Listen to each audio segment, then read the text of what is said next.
Why don't you tell us a little about some of the regulations where it applies to technology? Yeah, so I would love to do that. I decided to talk about the regulations of 201 CMR 17, which was implemented in Massachusetts back March 1st, 2010. That's when all corporations in Massachusetts had to become in compliance.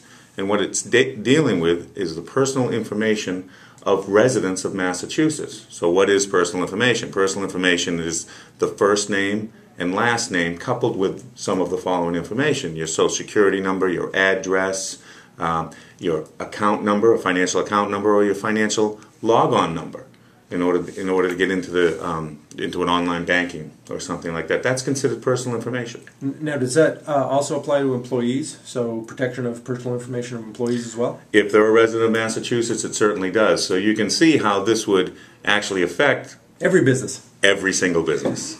Absolutely. So some of the requirements on 201 CMR 17 to be in compliance are that you have to have some type of intent to show that you're going to try to prevent that breach of personal information. And the way that Massachusetts wants you to do that is they want you to create a written information security program, or what they refer to as a WISP.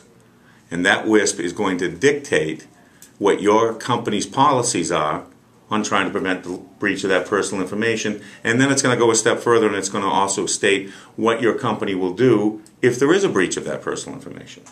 So pretty comprehensive. I'd imagine that companies struggle with trying to put this together if they have small or single IT people within their organization. Absolutely. And the thing is they have to go and dissect the law, which is 93H, 201 CMR 17 is the interpretation, and then they have to dissect the interpretation and put all that in a written information policy that they're going to adhere to. We don't want you putting anything in that policy that doesn't make sense to adhere to in your company.